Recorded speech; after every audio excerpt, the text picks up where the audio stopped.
जम्मू कश्मीर के दौरे पर है और 3 दिवसीय दौरा कई मायनों में खास माना जा रहा है।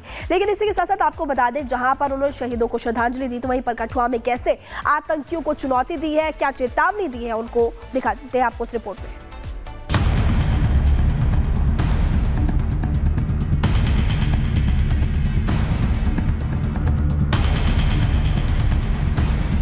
सीज फायर का उल्लंघन कर रहे पाकिस्तान को सबक सिखाने का समय आ गया है। कठुआ में दहशत फैला रहे आतंकियों का अंतिम दिन आ गया है। दहशतगर्दों को 72 हुरों के पास भेजने की तारीख लिख दी गई है और केंद्रीय मंत्री अमित शाह ने इसकी शुरुआत कर दी है। अमित शाह जम्मू पहुंचे तो क्षेत्र छावनी में तब्दील कर दिया गया। जम्मू संभाग में बढ़ रहे आतंकवाद को कुचलने की रणनीति तैयार कर ली गई और इसे जमीनी स्तर पर लागू करने का फॉर्मूला भी आज शाह ने बता दिया। सीधे चुनौती देते हुए कहा, आतंकवाद को किसी भी कीमत पर बर्दाश्त नहीं किया जाएगा। बीएसएफ इसके लिए 365 दिन 24 घंटे मुस्तैद रहती है।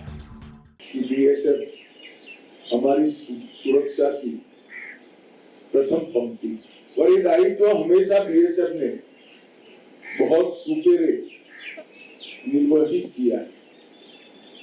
पाकिस्तान से के साथ जितनी भी जंग हुई, हर जंग में सेना जितना ही बड़ा योगदान बीएसएफ के हमारे जवानों का है। केंद्रीय गृह मंत्री अमित शाह जब श्रीनगर एयरपोर्ट पहुंचे तो उमर अब्दुल्ला ने उनका स्वागत किया, जिसके बाद गृह मंत्री अमित शाह भारत पाकिस्तान स्थिति विनय बॉर्डर आउटपोस्ट पर भी गए, जहां सेना 24 घंटे आतंकियों पर नजर रखती है। उन्होंने वहां एक हथियार के साथ जवानों की मुस्तैदी की पूरी व्यवस्था देखी, वहां के जमीनी हालात का जायजा लिया। उन्होंने सीमा सुरक्षा बल के शहीद सहायक कमांडेंट विनय प्रसाद को श्रद्धांजलि अर्पित की। विनय प्रसाद 15 जनवरी 2019 को पाकिस्तानी स्नाइपर की फायरिंग से घायल हो गए थे और इलाज के दौरान शहीद हो गए थे। शाह ने बीएसएफ को संबोधित करते हुए उनका हौसला बढ़ाया। मुझे लगता है कि आने वाले 3-4 साल में टेक्निकल सपोर्ट जो आपको देना, ये आने वाले 3-4 साल में पूरी भारत पाक सीमा पर और बाद में भारत बांग्लादेश सीमा पर इसको पूरा करने का हम प्रयास करें। गृह मंत्री अमित शाह ने अफसरों और सेना के लोगों से भी मुलाकात की।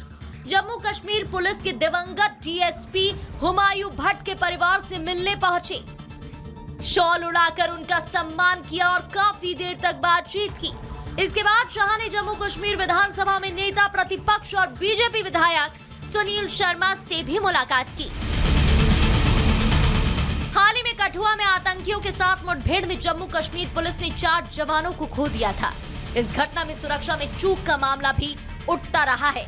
कहीं न कहीं सुरक्षा एजेंसियों के बीच तालमेल की कमी पर सवाल उठे हैं, जिसके बाद केंद्रीय गृह मंत्री ने प्रमुख तौर पर सुरक्षा से जुड़े मुद्दों पर नई रणनीति तैयार की और आतंकियों की अब खैर नहीं।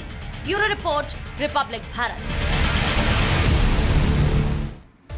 आगे बढ़ते दुबई के क्राउन प्रिंस का भारत दौरा, जो कि कई मायनों में खास माना जा रहा है। आपको ये भी बता दें कि राजनाथ सिंह प्रधानमंत्री मोदी से मुलाकात करेंगे, कई मायनों में मुलाकात होगी, कई मुद्दों को लेकर बिजनेस राउंड टेबल में हिस्सा लेंगे। भारत में उन्होंने ये कहा, यूएई की तरफ से जो उनका विदेश मंत्रालय है उसका बयान भी सामने आ गया है। आपको बता दें, शेख हमदान भारत के दौरे पर पीएम मोदी से मुलाकात करेंगे। दुबई के क्राउन प्रिंस शेख हमदान बिन मोहम्मद अल मखदूम 8 से 9 अप्रैल को भारत की आधिकारिक यात्रा पर आ रहे हैं। वो प्रधानमंत्री मोदी, विदेश मंत्री अजय शंकर, रक्षा मंत्री राजनाथ सिंह से मुलाकात करने वाले हैं और मुंबई में एक व्यापार सम्मेलन में भाग लेंगे। ये यात्रा भारत यूएई के रणनीतिक संबंधों को और मजबूती देगी और सांस्कृतिक सहयोग को भी आगे बढ़ाने वाली है।